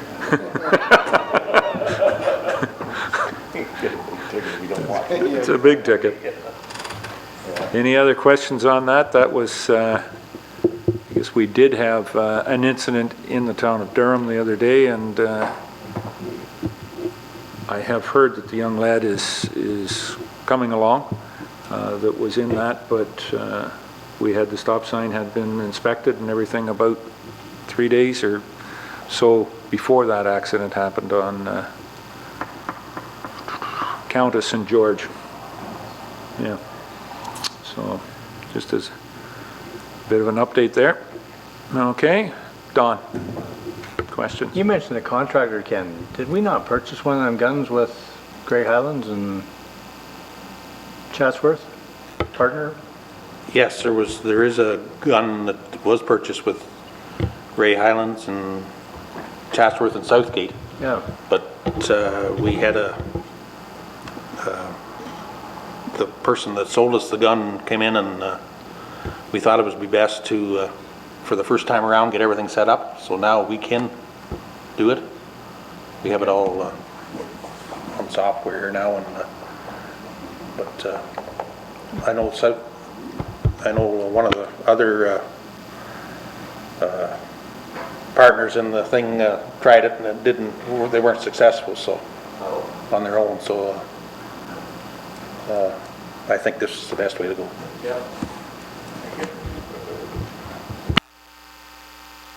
Carol, Councillor Lawrence. Could I ask Ken on a different subject, and I hate to bring it up, but the Mew Creek Bridge, July is fast coming, and we only have July and August as a window. Now, I understand that Nelson, you told me Nelson was, Dolly, was designing it, but when would we be going, or are we going to RFPs or tenders, or what's happening there? Yeah, I'm still waiting on Nelson to give me a design here. I'm having trouble getting things moving on this, but I'll keep working on it, Carol. Yeah, because, I mean, 2 weeks away is July, and he's aware of that, I'm sure, but maybe needs to be reminded. And so we're waiting on him to complete the design, then before we, at that point, I have a meeting tomorrow, that's why I'm asking this. And at that point, then we'll be going out for RFP, or? Yeah, we can give it to some local welding shops that can qualify to do that type of work, yes. Okay, so we just need to Yes. set something under him to Yes. get him going. Okay, thanks. All right. Any other questions for Ken? Dave? Ken, today I noticed a garbage truck going down my street and another street throwing the recycling and the garbage in the same truck in the same opening. How come we're paying for two different charges? Do they sort it? I don't think so. But there was a guy who took the bag and threw it in, and then he took the dump box and dumped it right in. I'm sorry, but we're getting charged double. That isn't what we agreed to originally. Truck picked up the garbage first, went around, went to the dump and dumped it. Then the guy came back and did the recycling, and they were usually later, but there's two trucks in town today, and they're both doing exactly the same thing, because I did like that Honda commercial where the guy follows behind the garbage truck, and I watched him do it for 3 or 4 different stops. So could you maybe ask them what the hell's going on, please? Yeah, they Go ahead, have, Ken, make it. they have trucks designed that'll pick up both garbage and recycling now, Dave? They sure look like the same trucks they were using a little while ago, but then the guy threw it right in the same way. Like, I watched him throw it, and then he took, and then almost the same place that the garbage bag went, so went the recycling. So I'd just like to make sure, maybe they have them, but that they're using them to collect it up here, because I had a couple of people complain on Saturday night at I was at about them doing that, and I thought, well, I'll check it out, and I did today, and the trucks are old, like they're older, so they don't look anything like brand new. So if you could check up on that, I would greatly appreciate it. Thank you. Okay, thanks, Ken. Bev, Councillor Cunning. Thank you. Right on the ball there. Ken, did you receive the email from Nextera saying that they've changed their route of putting in their collection lines, and they're going to cross the road there, and you have till June 20th to make comment? That means you're going to have to rip up Glenelg Road 23, right? Like across it, where they're going to cross in front of that cemetery? Unless they can bore underneath it, I would think. With being a paved road, they'd probably bore under the road, but I did get that just this afternoon, that email from Adam Rickle, and yeah, I do have reserved comments on that. I would prefer they go their original route and stay on the one side. Right, and why would tourism and sport, culture and sport, be the ones that cause this issue, and then ask them to change their route, haul route? I mean, we can't even get them to put in a safety, pipe along the road so that our residents don't get electrocuted, and culture and tour and sport can get them to change the route because it's going close to a cemetery, which is way over the hill. Like, I don't get it. Yeah, I didn't understand that either. I also was wondering maybe they have to reapply now to the Energy Board because they're changing the, Well, I think we need Changing. to, keep on top Yeah. of this. They're just asking for the odd comment, but maybe there's more to it. You have to read between the lines with these guys, as you know. And so I just wanted to make sure you were aware and that you only have till Friday to make comment, and just maybe call the OPG and just see, you know, if they're changing lines, how come, you know, and they're changing routes, they just can't dot it and then go, oh no, I think we'll dot it over here and expect everything to just go forward. I mean, thank you. I'll look into that a bit.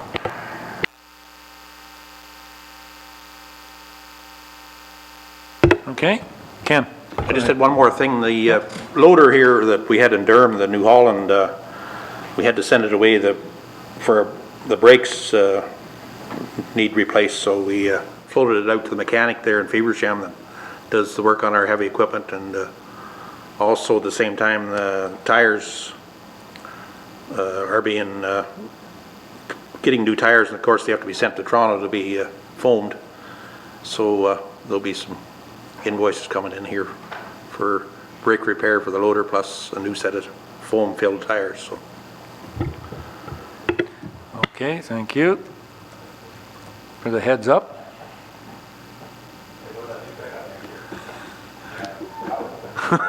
Not one. One pickup per tire. Any other questions of Ken while he's still here?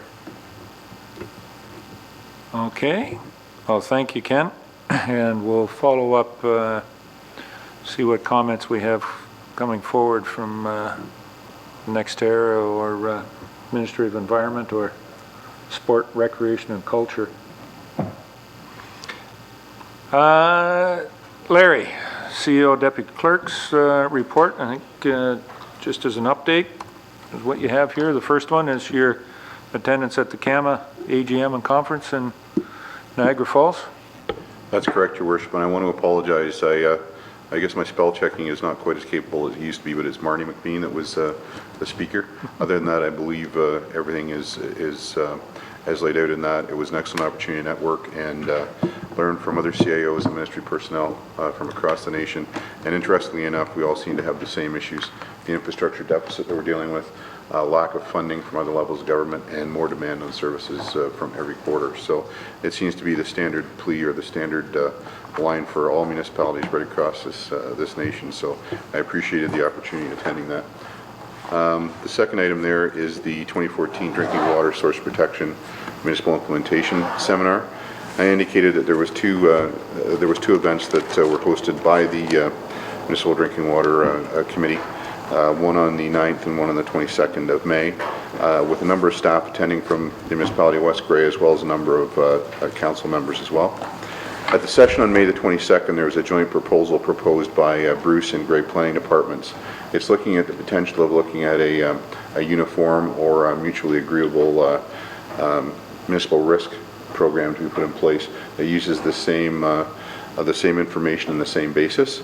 At this point in time, I'm just asking council or requesting that council keep that for information at this time. We have until July 11th at their request to respond to whether or not we're interested, and even at that point in time, we're not committed. We would just indicate that we would be interested in participating in that. But it does seem to be a very comprehensive, and it's a great generic risk management plan. But the CBO and the Environmental Health Officer are working on a Made in West Grey solution to this as well. So I would suggest that on July the 7th, I'll bring it back to you folks, and we can make a decision on how I wish to proceed. But that's for council's information to receive that and be prepared to make a decision on the 7th of July. If I could, I was just wondering, it was kind of interesting, the municipalities, the lower tiers are quoted in there as to what we received on the planning aspect of it and whatnot. Do I take it from the two upper tiers that they want to proportionate on a proportion as each individual municipality is what funding they got? I think that's how I read that. That would be correct. There would be two sums paid by the by the two upper tiers based on the level of commitment from their lower tiers, then the lower tiers would be responsible based on what they received in funding. That's correct. What else do the two upper tiers going to spend their $50,000+ on? Because I've questioned that a couple of times.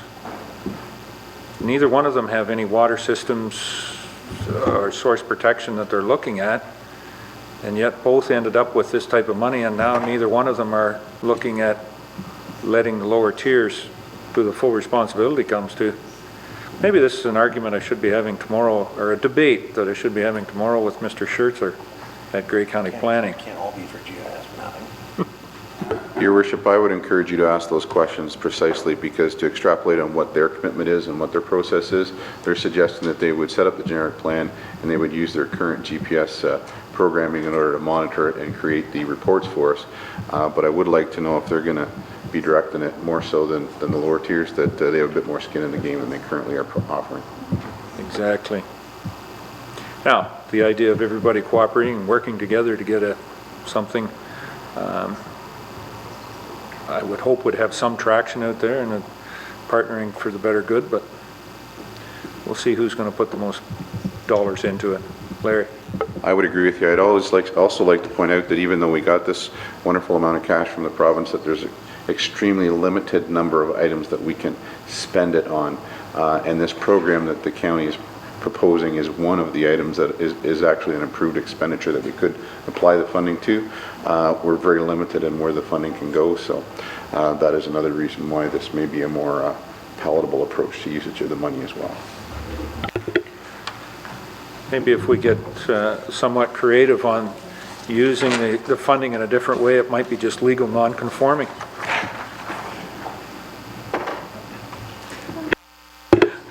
Let's move on. Any other questions of our CEO at this point in time?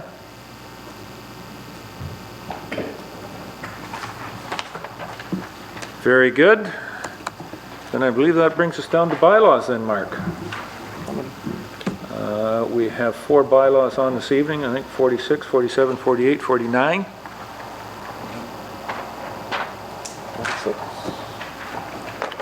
Very good. I will start then with bylaw number 46, which is an appointment bylaw to various committees. I have a motion moved by Carol Lawrence and seconded by Bev Cutting. Be it resolved that bylaw number 46, 2014, being a bylaw to further amend bylaw number 12, 2014, being a bylaw to appoint officials and citizens to various committees, be now read a first, second, and third time, passed and numbered, and that the said bylaw be signed by the mayor and the CEO, deputy clerk, sealed with the seal of the corporation, and be engrossed in the bylaw book. Any questions or comments on this bylaw? Seeing none, call the question. All those in favor? Any opposed? That's carried.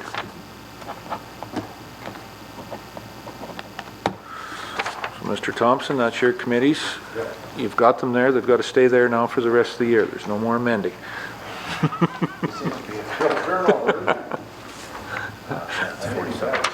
We'll study that someday. Next one is bylaw number 47.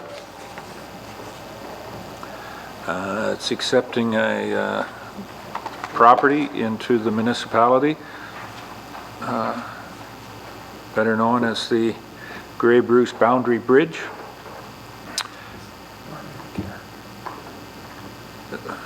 Well, that's commonly known as, yeah, that's, I think. Normandy Bentic Bridge. Is that Bolton? That's the Prince one. Okay, yep, all right. Yeah, all right. So it's, sorry, yes. It's 2 bridges here. I've had too much fixation on the Grey Bruce Boundary Bridge. Seemed to overlook the other one. Have a motion moved by Rob Thompson, seconded by Don B. Marshall. Be it resolved that bylaw number 47, 2014, being a bylaw to assume certain sections of land into the Municipality of West Grey highway system, Grey Bruce Boundary Bridge and Normandy Bentic Bridge be now read a first, second, and third time, passed and numbered, and that the said bylaw be signed by the mayor and the CEO, Deputy Clerk, sealed with the seal of the corporation and be engrossed in the bylaw book. Any questions or comments on this one? Don, Councillor Marshall. Is there any way we can get them separated into two different bylaws? And the reason I would like that done is because I do not want to support accepting the Carrick-Normanby Bridge into West Ray, because that is going to come with a considerable cost to the taxpayers in the future. Well, it does come with, the difference between the two, it does come with a $500,000 check. 9 years from now, it has to be replaced. It's not going to come with anything. Nope. No. And forever and ever. Just 90 years. We may not be using bridges to get over rivers either. We might not.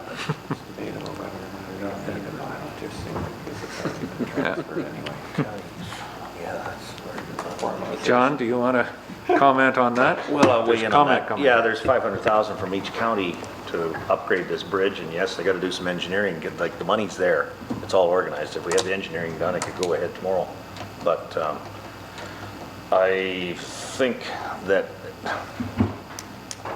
going forward, I think the amount of work that's been done on this, I think it's generally recognized at all levels, being South Bruce, being West Gray, being Bruce County and Gray County, that this bridge should be supported.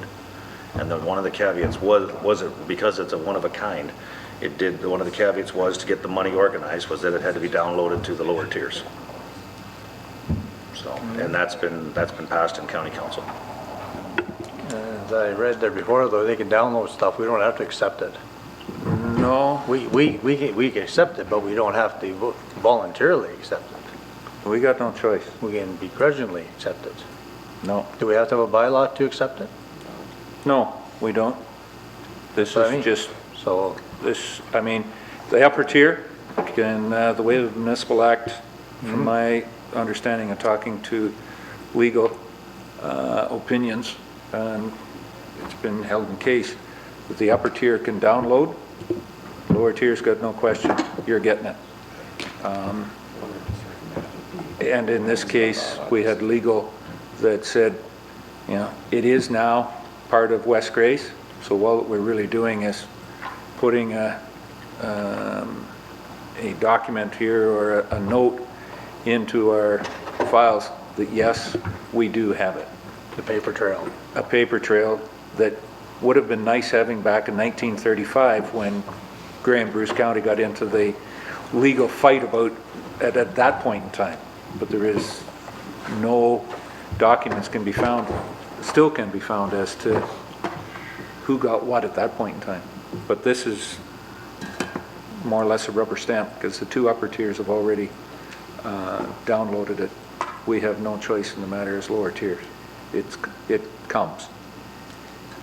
Alrighty. Well, in the paper trail, then I'd like to call for a recorded vote. Very good. Any other questions or comments? Mark, I'll ask you to take the vote. Deputy Mayor Bell? Yes. Councillor Cutting? Councillor Eccles? Yes. Mayor Eccles? Yes. Councillor Lawrence? Yes.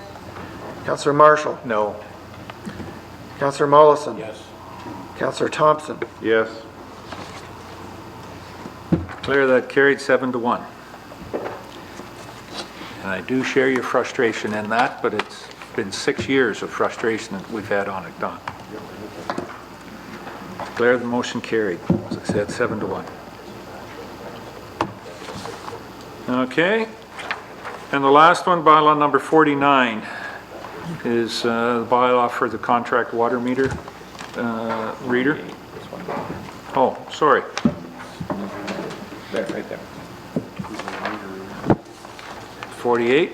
I have a motion moved by David Molson and seconded by Carol Lawrence. Be it resolved that bylaw number 48, 2014, being a bylaw to enter into a contract water meter reader agreement, Durham and Newstead, be now read a first, second, and third time, passed and numbered, and that the said bylaw be signed by the mayor and the CEO, deputy clerk, sealed with the seal of the corporation, and be engrossed in the bylaw book.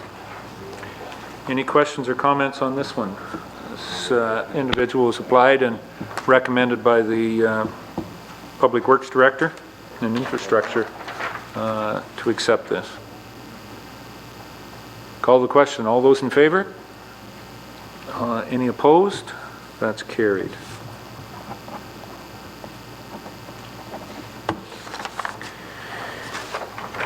And the last bylaw is bylaw number 49, is a retainer agreement with a law firm for prosecuting municipal processes.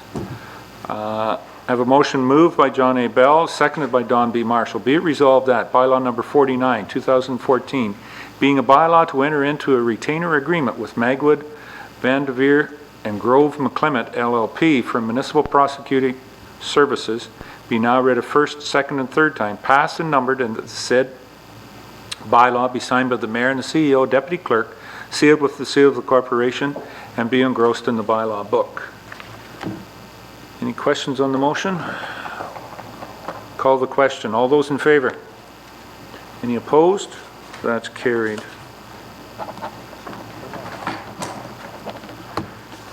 Just as a note, some individuals that know our former Durham recreation attendant, Jim Atkinson, when I was speaking about the law firm doing our prosecution, the Crown attorney in Walkerton Court as of July 1st will be Jim's daughter, Melanie. She accepted the job a couple of weeks ago. So Melanie babysat some of my children and whatnot, or both our children, and so she told me if they show up, they've got no chance. I warned them of that, and yeah, Mr. Bell, I think some of your children have fallen the same line. Yeah, conflict of interest. Well, I have given her that indication, but she's, no, and obviously they fell off the tracks after they left her guide. But, so congratulations to Melanie out there, a pretty big step for her. She had it on a part-time basis about a year and a half ago. She did it, and so now it became available and she's moving up. So good for her. Mark, what else we got? That's it for bylaws. New business. Addendums, notice of motion. Don't believe so. Question period. That's the next one, isn't it? Ooh, yes there is. Well, we'll put that up. No questions? Adam, you're pretty silent back there. Very good. Sorry, Bev. Bev, sorry about that. That's all right. I was just wondering, in the particular letter from Ed or Russell Christie, it mentioned two issues which we knew they were going to court for. One was the entrance permits, the other was the overweight permits. There's no mention of the overweight permit. No, road agreement. I'm sorry, the road agreement. Was there any mention of anything to that, or? No? No, nothing that I am aware of at all. So it just, because it appears to me from the letter, I haven't read the transcripts obviously, but it appears to me from the letter that it wasn't even really discussed. No, but it wasn't part of the appeal. It was just the entrance permits and the overload, overweight was appealed on how we were interpreting that. Right, but the overload, overweight isn't really mentioned either. It's just the... No. Now, mind you, we thought it kind of strange the way they started it out to begin with. And I guess we'll see coming down later of we were ready to defend, and Ed was too, everything, but they didn't zero in on that. And is that letter considered private, even though it's just a summation of the court action? Or court, basically? I mean, it was sort of, it was discussed. I brought it forward in open session, and Ed certainly didn't give any indication that it was confidentiality or there was any legal ramifications. So I would declare it being public. Public, okay. Thank you. As part of the public document. Carol? Well, I just wondered what's the status of the road agreement? We haven't got there yet. We haven't even sat down with them, have we? Can they proceed if this court rules in their favor on this? Can they proceed without a road agreement? I would, and I'm only going to venture to say, it would be one of those things that would be a little bit, almost a rubber stamp, if the court, if the judges agree with Durham, East Durham Wind on this. And yet we have some specific things that we have requested, and like, as for instance, the concrete conduit. And that would be part of the road agreement, would it not? That would be my understanding of it, yes. And do you know if they've talked to Grey Highlands yet? The last I spoke, and that was just a week ago, I spoke to the mayor over there, and they have not had an indication of Grey Highlands yet. So they have no road agreement there either? And they, no. And they have spoke to the chief of police on Friday as well, and they have no, haven't indicated or made a proposal on the handoff between, at Priceville between Grey Highlands and West Grey for the, if there was going to be escort on equipment and whatnot, that it would absolutely be West Grey that would be looking after that police service. And he hasn't been contacted about that either. Bev? The other good news is I just received an email from Len saying that the site visit has been granted by the chair of the ERT, which is unusual for them to grant it, which is very nice. Next year was fighting, and so was the MOE. Of course, they're tooth and nail, they're together. Fighting tooth and nail to not have a site visit. There was no reason, there's pictures, there's this, that, and the other thing, and Len and a number of other participants put forward a reason for the site visits, why we felt it was important, and he has granted the site visit. Good. So that will take place on Wednesday. Chances are, I believe it'll be myself, Len, and Gloria Morris who will be going with him to point out areas where the turbines are going, the different river crossings, et cetera, et cetera. So that is a big step in our favor. It's certainly has not been granted in most other tribunal cases, so that's a big plus. And there was one other question I had. Maybe go on to somebody else. Can I take Mr. Bell, and we'll come back to you if it comes to you. Thanks, Bev. John? Yeah, thank you, Mr. Mayor. And just a further update about Grey Highlands. I spoke to the CAO and Mr. McLean and Mr. Fitzgerald, and all have said that if NextEra wants to come through through Grey Highlands, they first have to come to council and present it to council. They're adamant on that, okay? So that's, and to date, they have no date, no response from NextEra on anything like that. So that's where that's at right now, but they were told by everybody that they have to come before council. Okay. Any other questions?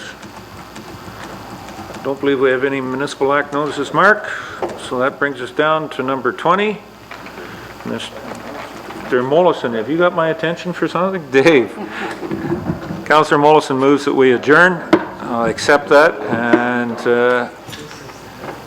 at our next meeting on July 7th. Thank you. We'll see what we got. Very good. Thank you to everybody.